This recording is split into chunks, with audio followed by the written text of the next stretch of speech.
La TVT au cœur de l'information.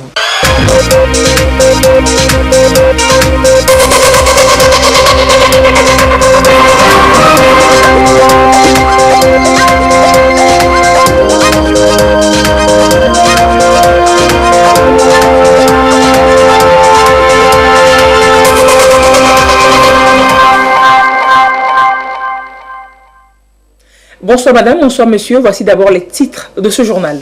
La présidente de l'Assemblée nationale a échangé ce jeudi avec les filles aux commandes 2020. Ces jeunes de l'initiative de plan international Togo ont été encouragés à l'expérience. On en parlera à l'excellence, on en parlera en ce début de journal.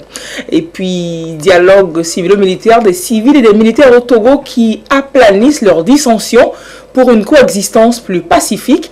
Ils étaient en dialogue formel ce jeudi à Lomé. On aura le reportage de Luc Assis et la page des sports dans ce journal, c'est jeudi, vous le savez. Merci donc de nous suivre. On ouvre avec cette activité de Yawa Digbori Tchegan. Les participantes de l'initiative de plan international Togo, les filles aux commandes, ont rencontré ce jeudi la présidente de l'Assemblée nationale à Lomé. Vous savez, les filles aux commandes, c'est cette expérience qui est offerte à des filles, à des jeunes filles de prendre pour un laps de temps les commandes de divers services et institutions pour se familiariser avec les postes de responsabilité et de décision. La présidente de l'Assemblée nationale a donc partagé son expérience avec ces filles et les a invitées à l'excellence. On voit cela avec Chris Agbedinou et Sonia Ameniko. Durant tout le mois d'octobre 2020, elles ont été aux commandes à différents postes de responsabilité dans des structures étatiques, privées et d'organismes internationaux représentés au Togo. Ces jeunes filles participaient à l'initiative Filles aux commandes de plan international Togo dans le cadre de la célébration de la Journée internationale de la fille. Yawa Digbori Tchegan, présidente de l'Assemblée nationale, a honoré de sa présence l'événement.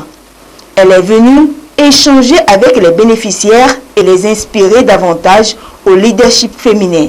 Une démarche qui rime avec la politique du gouvernement en matière d'équité et genre. Énormément de satisfaction pour cette édition 2020 qui marque la maturité de cette initiative Les filles aux commandes, avec un engagement de très haut niveau pour soutenir l'initiative. Nous avons pu offrir l'opportunité à près de 90 filles cette année de faire cette prise de commande et nous avons tiré les leçons de toutes les éditions qui ont commencé depuis 2017, puis avoir une vraie discussion avec les filles et voir ce qu'elles veulent que nous puissions faire de plus ou différemment et avec quels partenaires. L'initiative Filles aux commandes vise à faire évoluer les normes sociales qui freinent l'égalité du genre en donnant confiance aux filles afin que celles-ci s'engagent à occuper des postes de responsabilité au niveau public et privé. La mise en lumière des potentialités des filles aux commandes 2020 est saluée par la ministre en charge de l'action sociale et de la promotion de la femme. Je voudrais saisir la présente occasion pour remercier et féliciter Plan International Togo, dont les initiatives en faveur de la jeune fille dans notre pays cadrent parfaitement avec la vision du président de la République, son Excellence M. Faure Essozimna Nyasingbe, en matière de promotion et de la politique de l'égalité et de l'équité de genre. Plusieurs initiatives sont prises et de nombreux projets sont mis en œuvre par le gouvernement et ses partenaires au profit de la femme et de la fille togolaise. Je voudrais donc inviter mes jeunes sœurs à être proactives et à jouer leur partition. Les portes de notre ministère leur sont permanemment ouvertes. À cette rencontre, elles ont partagé les expériences vécues lors des prises de commande avec la présidente de l'Assemblée nationale. Séduite, Yawa Digbori Tchegan leur apporte tout son soutien dans ce discours inaugural. Je me réjouis donc de constater que cette assise se tient à une période toute particulière de l'histoire de notre pays où tout ce qui paraissait impossible jusque-là devient possible, et ce, grâce à la vision d'un grand homme d'État, le président de la République, Son Excellence M. Faure Essozimna Gnassingbé, qui a eu la grande inspiration de nommer le 28 septembre 2020 une vaillante femme de notre pays au poste de Premier ministre, confortant ainsi la dynamique enclenchée depuis plusieurs années de promotion du leadership féminin. Dans ces conditions, l'initiative Femmes aux commandes ne peut être perçue comme une tentative désespérée de faire entendre la voix de la jeune fille, mais plutôt comme un incubateur de programmation et de préparation des leaders de demain. Il est temps donc de mettre fin aux lamentations et au pessimisme pour nous armer de courage et de volonté pour aller chercher les solutions qui existent au travers de nos législations et autres fondements cardinaux de la société humaine. Certes, il ne s'agit pas ici ni de défiance, ni de réclamation frontale, avec pour objectif de créer des antagonismes dans nos sociétés, mais plutôt de la manifestation d'une volonté de justice sociale, d'égalité et d'équité dans le respect de nos différences.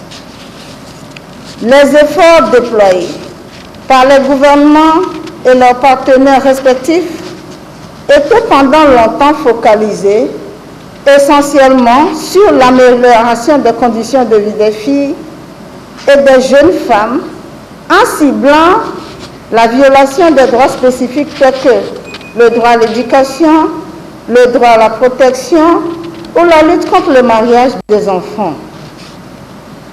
Cela a permis d'atteindre des résultats probants, mais les fruits ne tiennent pas encore toutes leurs promesses. Au Togo, la situation connaît des avancées majeures au plan législatif et réglementaire. À titre illustratif, je voudrais citer la loi portant code foncier domanial qui garantit l'accès à la propriété foncière aux femmes au même titre que les hommes. La loi sur l'impôt très favorable aux entreprises, surtout les PME, la loi portant nouveau code pénal qui incrimine les discriminations et violences faites à l'égard des femmes, le code des personnes et de la famille modifié qui apporte une innovation dans la lutte contre les violences basées sur le genre, le droit des femmes en matière de mariage, de gestion du foyer, de succession et la capacité juridique de la femme. Ce mot introductif a laissé place au débat. Les filles aux commandes ont non seulement voulu savoir de son élogieux parcours, mais aussi recevoir de ses conseils pour consolider et capitaliser les acquis de la promotion du leadership et de l'égalité genre. C'est un devoir que celle qui est portée au perchoir de l'Assemblée nationale depuis 2018 remplit visiblement avec bravoure. Elle les a invités à l'abnégation et à l'excellence. Mon intervention de ce jour à cette tribune consiste à rassurer nos chères jeunes sœurs qu'elles ont des atouts nécessaires pour s'affirmer et réaliser leurs rêves. Pour ce faire, je les exhorte à la persévérance, à la rigueur et à vaincre leur peur et leur timidité.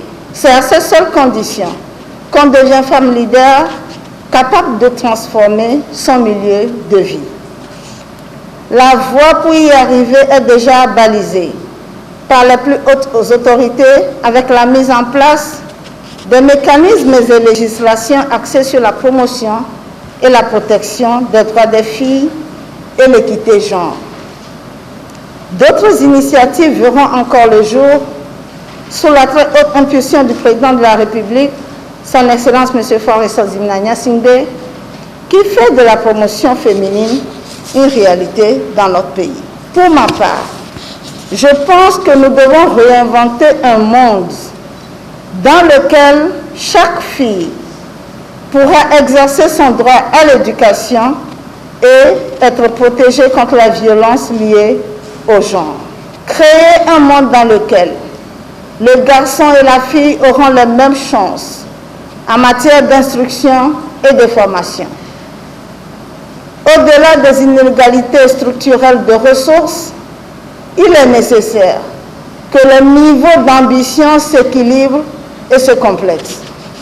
L'initiative Filles aux commandes 2020 prend ainsi fin. Elle balise la voie à une autre campagne, la quinzaine d'activisme contre les violences à l'égard des femmes. Enranger le monde, la génération égalité s'oppose au viol est le thème retenu pour cette activité au plan mondial. Elles sont au total 95 filles issues de toutes les régions du Togo à avoir eu l'opportunité de prendre les commandes lors de cette campagne dont on a parlé, cette campagne Les filles aux commandes 2020 de plan international Togo. Et à la fin de la rencontre aujourd'hui avec la présidente de l'Assemblée nationale, certaines ont bien voulu partager leur expérience vécue au cours de la campagne, et elles nous disent également ce qu'elles retiennent des conseils de Yawa Djiboli Tchegan, présidente de l'Assemblée nationale. Nous les écoutons, elles sont au micro de Chris Agbezino.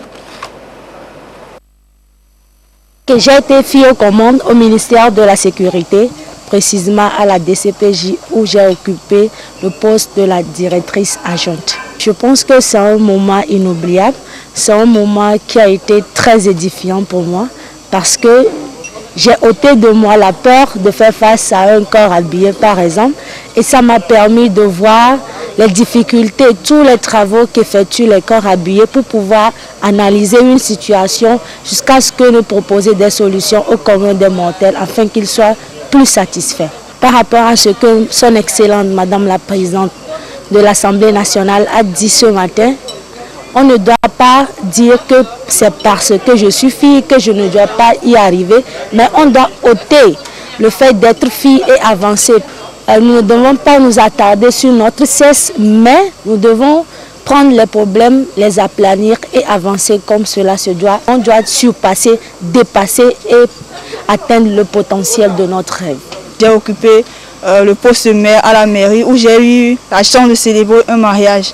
Donc c'était une expérience inédite que je ne vais jamais oublier. Un jour très, très spécial pour moi qui va déterminer aussi ce que je vais devenir dans l'avenir. Madame la présidente de l'Assemblée nationale nous a parlé comme une maman à ses enfants.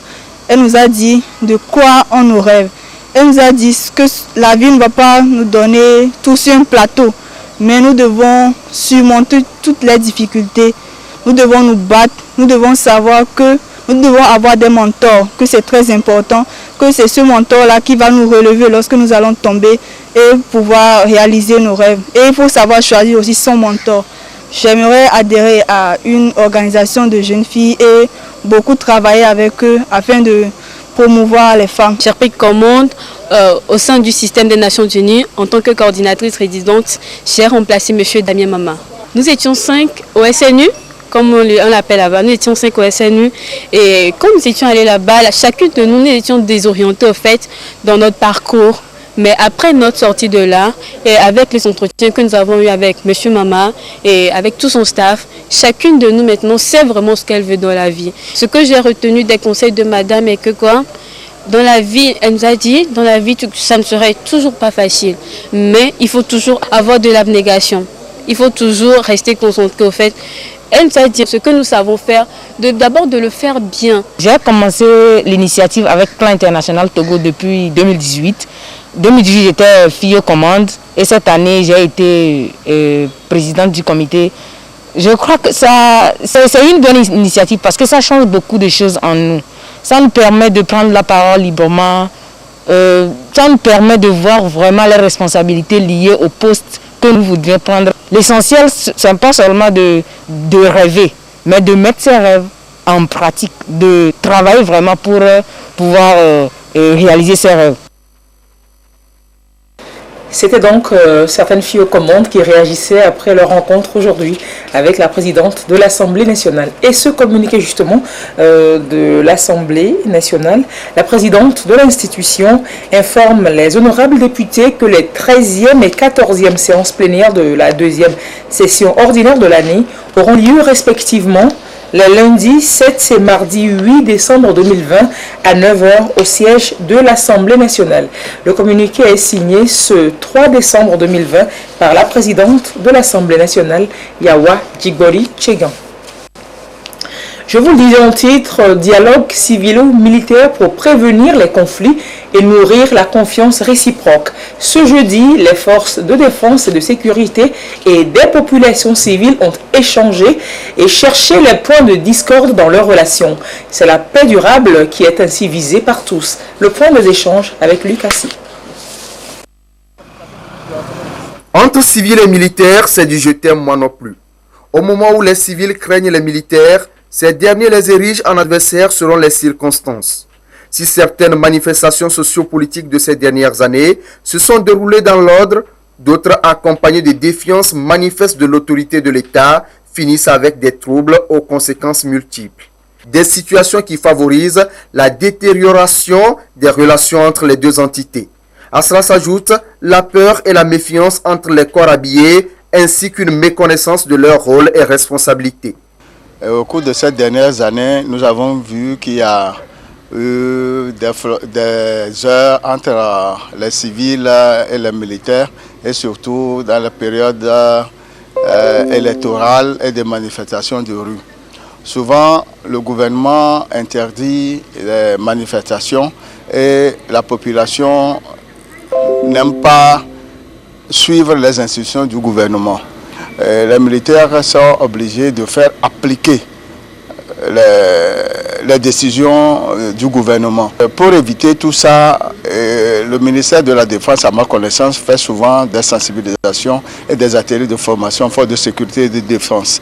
Mais malheureusement, on ne trouve pas l'inverse au niveau des partis politiques, c'est-à-dire les partis politiques ne sensibilisent pas leurs militants pour la chose publique et sur le respect des institutions de la République, sur le respect de l'autorité de l'État. Sinon avant, vraiment, ce n'était pas une bonne relation. Mais aujourd'hui, je peux dire que la relation entre civils et militaires au Togo, ça commence par s'améliorer. Mais ce n'est pas toujours ça quand même. Comme tout le temps, les militaires ne sont pas bien regardés de bon œil. Et puis, au fur et à mesure que les civils les agressent, eux aussi se sentent un peu agressés. Et puis, ils se méfient des civils. Et puis, à chaque fois, ils cherchent à leur mettre en ordre par rapport à leur formation que les civils ne comprennent pas. Donc ça est comme un conflit, quoi. Il faut une éducation à la citoyenneté, à la population d'abord, et expliquer à la population d'abord que les militaires sont à leur service. Le militaire, ce que j'apprécie chez eux, ils connaissent la loi et ils aiment l'appliquer. Mais les civils, nous les civils, d'une manière générale, on ignore la loi. Aujourd'hui, à mon avis, les civils et les militaires sont presque une famille. Puisque bien avant quand moi-même j'étais encore plus jeune, quand je voyais les militaires sur un chemin, c'est que je changeais automatiquement de route. Puisqu'on les prenait comme des superman, on les considérait comme des gens, ils sont là juste pour... ils sont contre notre liberté ou bien ils sont contre nos relations avec ou bien nos activités.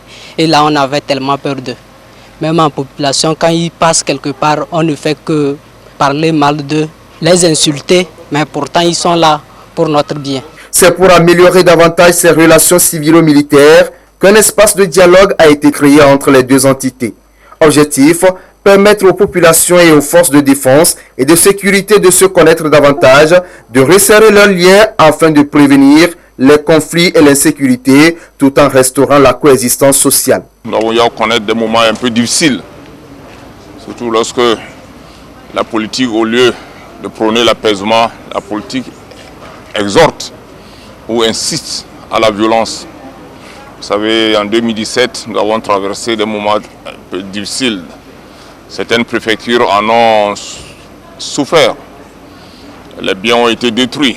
Il y a eu perte en vies humaines, il y a eu des blessés. Et le gouvernement n'a pas baissé les bras. Et depuis toujours, le chef de l'État a toujours prôné l'apaisement.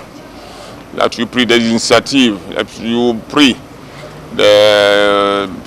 lancé des appels à l'apaisement, des appels à la tolérance. Et malgré ce que nous avons traversé en 2017, un peu 2018, Il nous a instruit de continuer, pour prôner l'apaisement. Et en quoi faisant? En organisant des séances comme celle-là, où la population civile et les forces de défense et de sécurité vont se retrouver et échanger.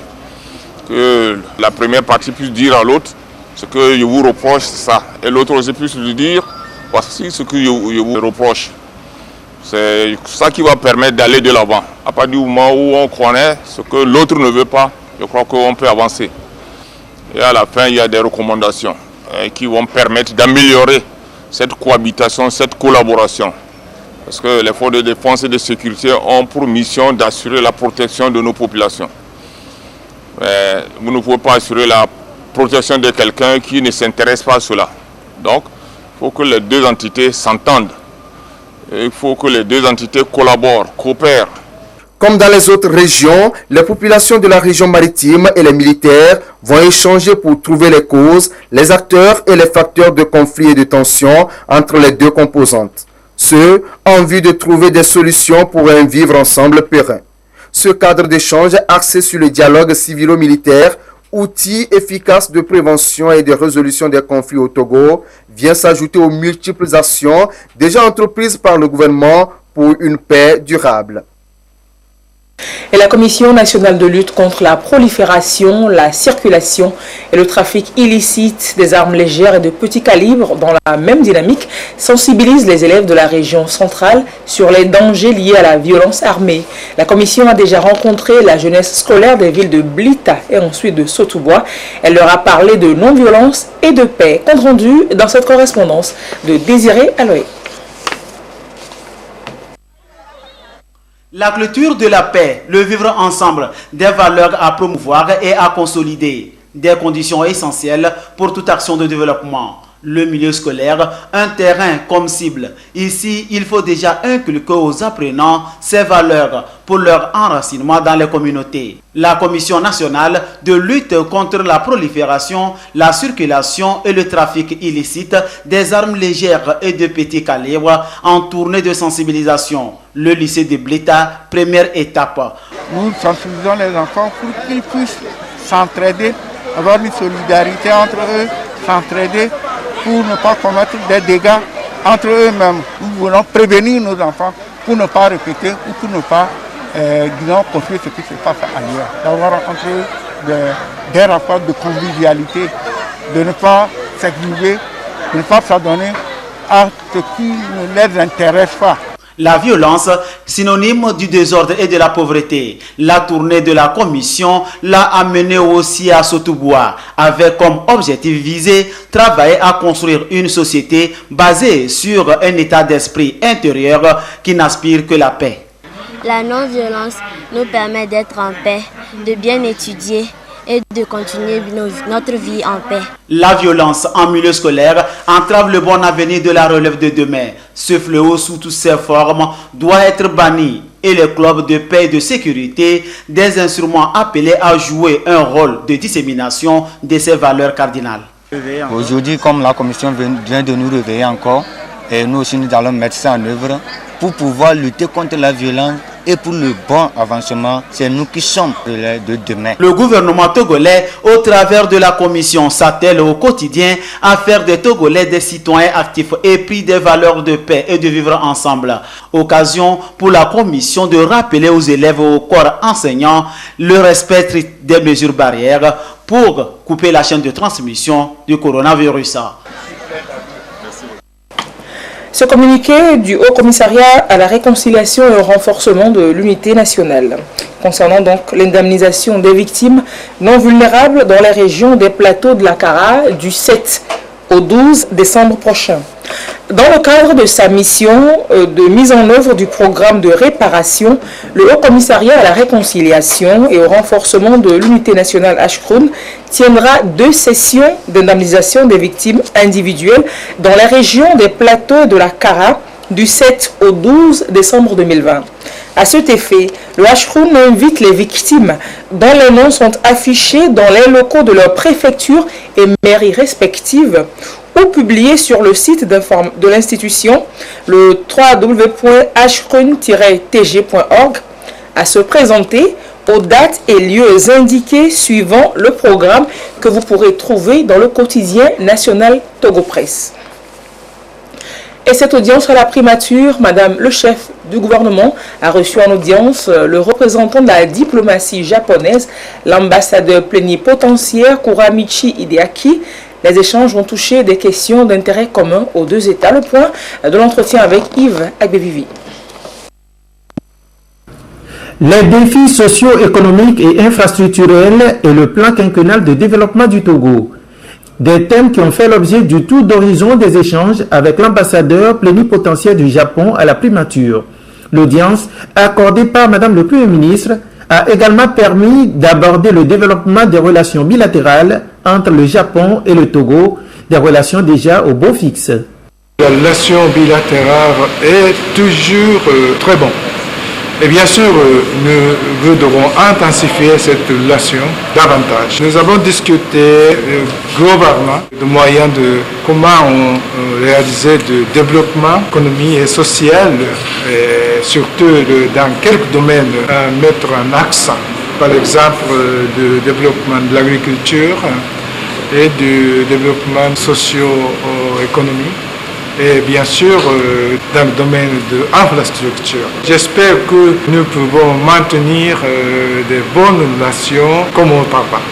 Les excellentes relations diplomatiques qu'entretiennent les autorités togolaises et japonaises ont été à l'origine des deux invitations adressées au chef de l'État Faure Gnassingbé au Japon à la TICAD 7 en août et à l'intronisation du roi du Japon en octobre 2019. Madame le Premier ministre Victoire Toméga-Dogbe a ce jour officiellement lancé un programme du chef de l'État Faure Gnassingbé dans la localité de Kpové-Gan dans le canton de Djéméni dans le Hao 2. Le programme d'appui aux pistes rurales PAPR. Il est destiné à désenclaver les zones de production de coton, café et cacao. Et le PAPR offre de diverses opportunités aux populations des dites zones. C'est un sujet que nous vous proposerons dans nos prochaines éditions. Le Japon et le Togo, on en parlait tantôt de leur coopération. Eh bien, ces deux pays renouvellent pour 2020 leur accord sur le programme Kennedy Round, un programme de la coopération pour la réduction du déficit alimentaire à travers des dons de denrées alimentaires. Le programme existe depuis 1968 et le Togo en bénéficie depuis 2008. Et c'est ce jeudi que la signature du renouvellement pour l'année 2020 est intervenue. Voyons cela avec Christine Péchekialoudé.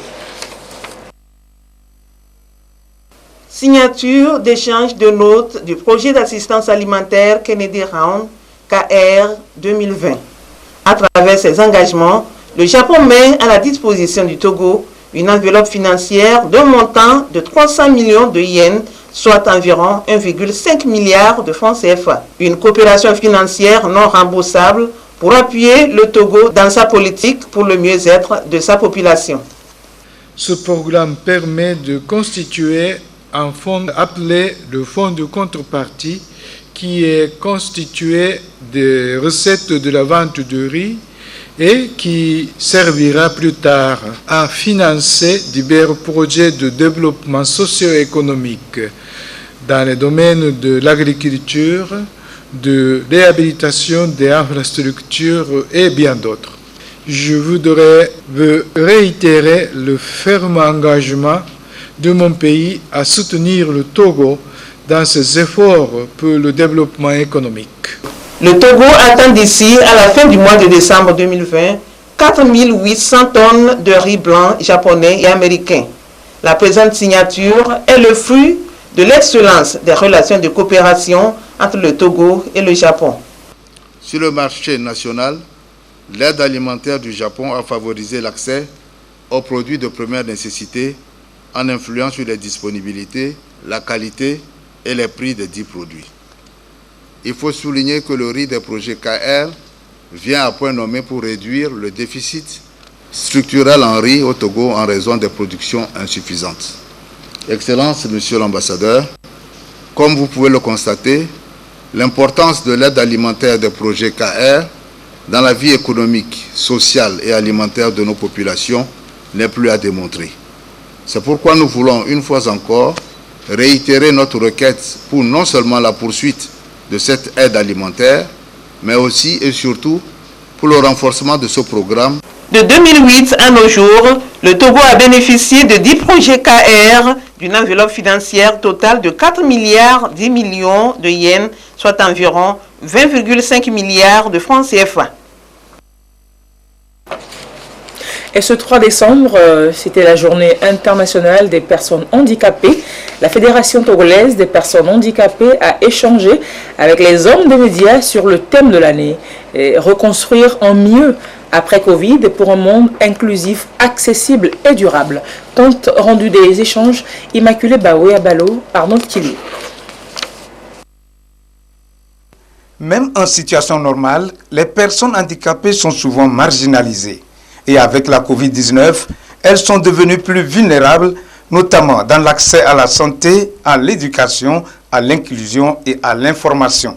Des manquements relevés par la FETAF qui les qualifie de discriminatoires. Pour la FETAF, les stratégies de riposte contre la Covid-19 n'ont pas suffisamment pris en compte les préoccupations des personnes handicapées. Les programmes de solidarité n'ont pas pris en compte le handicap comme un indicateur pour permettre à ce que les personnes handicapées, durant cette pandémie, puissent être touchées par ces programmes de transfert monétaire, par ces appuis en dons, des appuis en vivre et en non-vivre, et les mesures de protection. Et notre vœu le plus ardent, c'est que les décideurs associent les organisations représentatives des personnes handicapées pour tous les programmes qui se mettent en place, afin que nous puissions les aider à savoir qu'est-ce qui doit être fait pour que ces programmes soient inclusifs.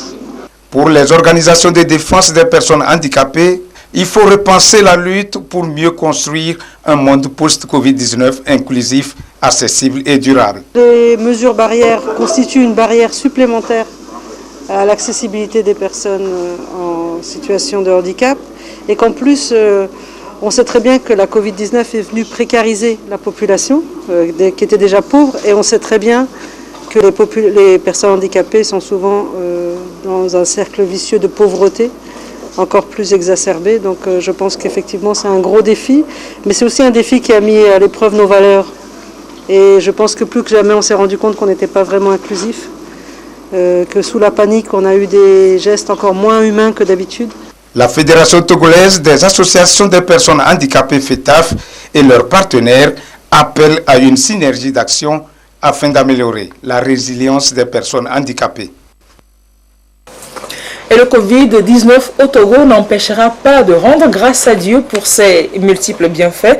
La journée nationale de reconnaissance à Dieu au Togo s'annonce pour le 13 décembre prochain. C'est la date retenue, annoncée en conférence de presse ce jour. Compte tenu donc de la pandémie de la maladie à coronavirus, l'événement va se dérouler via plusieurs canaux. Télévision, radio, réseaux sociaux. C'est ce qu'a donc annoncé le comité d'organisation ce jeudi à la presse. L'éternelle veille sur le Togo, c'est le thème de l'édition 2020 qui appelle à la participation de tous. Les détails avec Dodo Waré.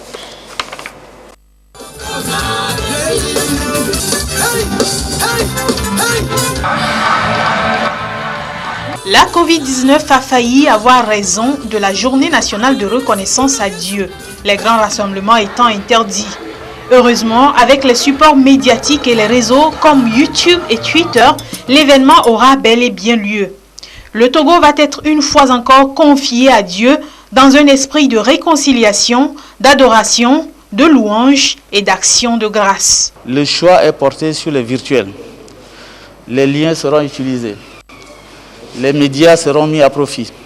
Les télévisions, les radios, avec tous les réseaux sociaux que nous avons, seront exploités pour que cette célébration soit exceptionnelle. Celle-ci va se faire par tout le monde et en tout lieu. L'ambiance ne sera pas la même comme en présentiel, mais les objectifs restent inchangés. Permettre à tous les filles et fils d'implorer la grâce du ciel sur le Togo. Le thème en dit long.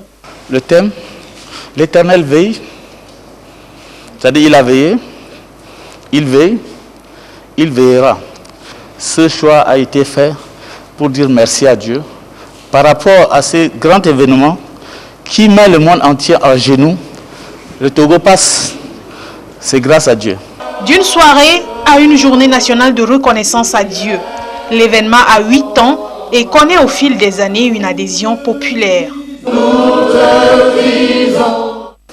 Et nous vous proposons là ce sujet, cette activité aujourd'hui de Madame le Premier ministre.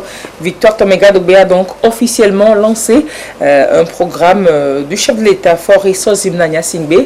C'est dans la localité de Bovégan, dans le canton de Djéméni, dans Haro 2, le programme d'appui aux pistes rurales, PAPR, qui est destiné à désenclaver les zones de production de café, cacao, coton. Le PAPR offre de nombreuses opportunités aux populations des zones concernées. Nous en parlons avec Sylvain Abouzou. Des véhicules et engins lourds positionnés pour le démarrage du programme d'appui aux pistes rurales PAPR, un ambitieux programme du gouvernement togolais pour désenclaver les zones rurales, contribuant ainsi au développement économique et social. Officiellement lancé par Madame le Premier ministre, ici à Bovégan, dans le canton de Djéméni de la commune Rao 2, 4000 pistes rurales vont être construites et réhabilitées sur toute l'étendue du territoire, surtout dans les zones de production de café, cacao et coton, pour une meilleure relance de ces filières à fort potentiel de production. Notre pays est essentiellement agricole. Chacun doit jouer sa partition pour la réussite effective de ce grand programme pour permettre à nos grands producteurs d'évacuer aisément et librement leurs produits qu'ils pourront vendre où ils veulent et quand ils veulent à des prix concurrentiels. Désormais, il n'y aura plus d'écoles ou de centres de santé de l'autre côté de la rive d'un fleuve ou d'une rivière, constituant un handicap sérieux pour certains élèves et pour les malades ou des femmes enceintes.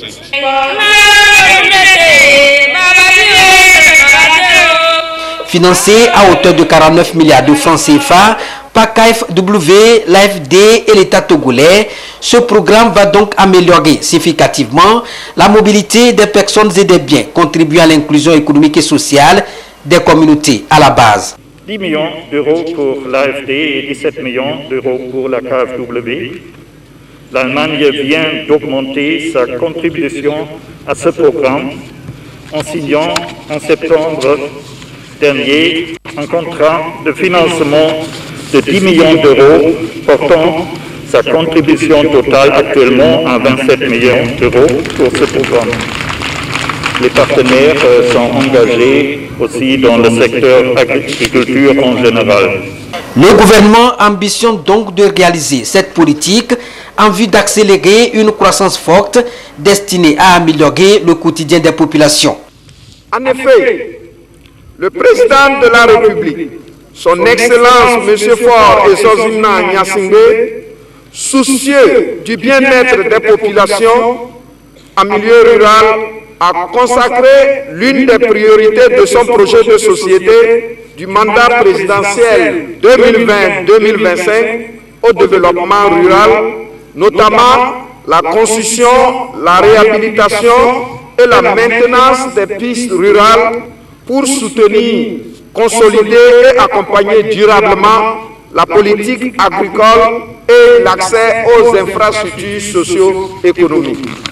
Le programme concerne toutes les régions économiques du Togo et va permettre d'atteindre d'ici à 2025 75% du réseau existant des pistes rurales au bon et moyen état.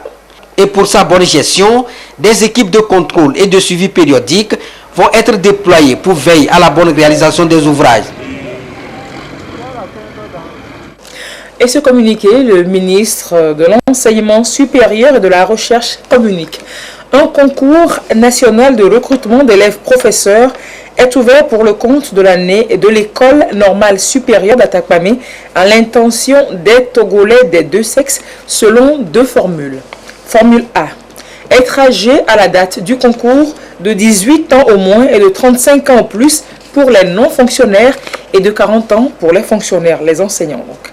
Être titulaire du baccalauréat deuxième partie ou tout autre diplôme équivalent. Option mathématiques et sciences physiques, série D, C ou E. avoir obtenu une moyenne supérieure ou égale à 10 sur 20 en dominante et 9 sur 20 en sous-dominante. Formule B. Être âgé à la date du concours de 18 ans moins et de 35 ans en plus pour les non-fonctionnaires et de 40 ans en plus pour les fonctionnaires enseignants.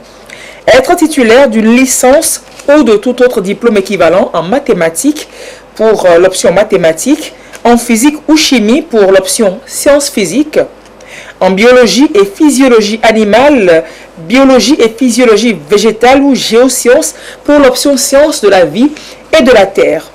Le diplôme de CAPCG n'est pas autorisé. Les informations complémentaires concernant la constitution du dossier, la date du concours, les délais de dépôt des dossiers sont à consulter dans le quotidien national Togo Presse. Et ce jeudi, nous en venons à la page des sports. Bonsoir Jean et Deji. Bonsoir Alice. J'espère que vous allez bien. Très bien. Alors, Asco Kara a un match important à jouer ce dimanche à Lomé. Match comptant pour le premier tour préliminaire de la Ligue africaine des champions. Effectivement, Nice défait 0-8 contre un fois le Racing Club d'Abidjan lors de la manche aller inter-ivoirienne le week-end dernier. Les jaunes et noirs de la COSA, champions du Togo, doivent gagner avec un écart de 2 buts minimum pour accéder au tour suivant. On fait le point des préparatifs de ce match dans le camp togolais. Le dossier est signé Aflim Johnson. Passé le cap du champion de Côte d'Ivoire, Racing Club d'Abidjan, après une courte défaite 0-1 à l'aller, tel est le leitmotiv du club de la COSA. Depuis son retour d'Abidjan, l'association sportive de la COSA ASCO a enchaîné les séances d'entraînement. Un travail qui suscite de l'espoir au sein de la maison jaune et noire. On a travaillé bien sûr la passe, la condition physique, parce que vu notre forme là-bas, il reste un peu. Il faut marquer. Vous avez vu l'autre fois. On avait eu le match, mais la finition, c'est ça qui nous a causé problème. Battre le Racing Club d'Abidjan avec au moins un écart de 2 buts, les joueurs sont conscients de cette tâche, condition sine qua non pour poursuivre l'aventure en Ligue africaine des champions. C'est joué, ils ont joué, nous aussi on a joué et on n'a pas eu la chance de marquer. Mais bon, après tout, c'est un but contre son camp. On ne peut pas dire qu'on n'a pas joué, on a joué. Mais on attend le retour pour voir ce que ça va donner. Mais on est confiant que bon, les retours, on va gagner. Ça doit aller dimanche parce qu'on n'a pas d'erreur à commettre. Donc dimanche, on doit pousser jusqu'au bout pour arracher cette victoire. Pas la victoire, mais passer au second tour. Donc c'est vraiment une victoire impérative. Et l'état d'esprit est bon, donc on s'entraîne bien. On sait comment jouer, on est conscient de nos qualités, on travaille sur nos qualités et sur nos défauts. Oui, on a repris ça pas trop jouer, mais physiquement, on essaie aussi de nous améliorer par le travail. Donc j'espère que jusqu'à dimanche, tout le monde sera physiquement prêt. La mission du champion du Togo est claire, ramener la victoire afin de rompre le cycle de défaites des clubs et sélections nationales du Togo. Rendez-vous est donc pris ce dimanche 6 décembre à 15h30 au stade de Kégué. L'autre représentant en compétition continentale, Unisport, s'est envolé ce jeudi 3 décembre en direction du Cameroun pour y croiser le Coton Sport de Garoua en préliminaire retour de la Coupe de la Confédération africaine de football. En rappel, Unisport avait perdu le match aller à Lomé, 0 but contre 2. À présent, la conjugaison entre nutrition et sport. Notre santé, notre vitalité, on le sait, se retrouve dans nos plats. Les athlètes de tous bords doivent savoir quoi manger, boire et respecter certaines règles alimentaires pour un bon rendement. Oui, Ulysse, il faut manger pour vivre, dit-on souvent, mais attention, il va falloir bien manger, consommer local et naturel. C'est ça que nous sommes conviés ce soir par les spécialistes en la matière. C'est un sujet de Laurent Boumavon. La bonne santé de chaque individu dépend de plusieurs facteurs. Entre autres, la pratique sportive. Le sport, quelle que soit sa nature, nous permet de lutter contre les maladies. Et pour leur apport dans la vie des hommes, les différentes disciplines sportives doivent, dans leur pratique, être accompagnées d'une bonne alimentation. Pour ce faire, il faut respecter certaines mesures. Nous sommes assis sur de l'or, mais nous ne le savions pas. L'Africain, en réalité, est l'homme le plus robuste au monde. Nous avons la chance. La nature sait pourquoi il nous a mis ici. Dieu sait pourquoi il nous a mis en Afrique. Consommons africains, consommons togolais. Nous allons moins tomber malades et nous allons bien vieillir. Chacun responsable de sa santé. Le Togo a de la chance. On a les fruits partout ici. Allez-y à Tapamé, Palimé, vous allez voir. Donc, même les marchés de chez nous ici. Donc, le Togo est béni. Nous avons tout ici pour pouvoir éradiquer, guérir beaucoup de pathologies chez nous en Afrique, précisément ici à Lomé au Togo. Le régime alimentaire doit être adapté à notre cadre de vie. D'où la nécessité de privilégier les produits locaux qui nous garantissent un degré de sécurité approprié. Il est prouvé que ceux qui mangent local peuvent vivre jusqu'à 100 ans. Quand vous faites l'expérience, le Chinois mange chinois, l'Américain mange américain, l'Européen mange européen. Mais pourquoi est-ce que l'Africain ne doit pas faire la même chose? Alors que eux-mêmes, ils ont fait des études en disant que nos nourritures sont des véritables médicaments. Je suis désolé, hein, quand vous consommez l'hamburger, jusqu'à nos jours, l'hamburger ne guérit aucune pathologie. Mais quand vous consommez Bomadessi, c'est un vrai médicament là-bas. Quand vous consommez Dekoudessi avec les pâtes de chez nous ici, hein, c'est des véritables médicaments. Nous allons consommer les produits de chez nous ici pour pouvoir vivre longtemps. Je vous encourage. Le sport même en soi va lutter contre les pathologies. Donc, il est important de faire le sport. Les athlètes sont donc conviés à se faire conseiller en la matière pour l'atteinte de leurs objectifs. Jean, vous connaissez peut-être les chiffres du Covid à ce jour au Togo, mais je m'en vais vous les donner à travers ce point quotidien que fait le ministre de la Santé, de l'Hygiène publique et de l'Accès universel aux soins. Alors, à ce jour du jeudi 3 décembre 2020, la situation de la pandémie au nouveau coronavirus au Togo se présente comme suit. Le nombre de cas confirmés à ce jour est de 3039, 25 nouveaux cas depuis hier. Le nombre de personnes guéries est de 2567, 24 nouveaux guéris depuis hier. Le nombre de cas actifs à ce jour est de 407 et le nombre de décès est porté à 65. Ce point est signé donc par le ministre de la Santé, de l'Hygiène publique et de l'Accès universel aux soins, le professeur Moustapha Mujiyawa, ce qui renforce donc les mesures de prévention que nous sommes invités à prendre. Porter le masque quand on sort en public, se laver régulièrement ou alors le plus souvent possible les mains, éviter de s'infecter dans les espaces communs et au cas où on n'aurait pas d'eau à proximité pour se laver les mains, avoir peut-être une solution hydroalcoolique sur soi pour se désinfecter les mains. Jean Edéji en a, il m'en passera tout de suite quand je vous aurai dit très belle soirée et à 22h pour l'édition de Nuit. Au revoir et à tout de suite. Merci Jean.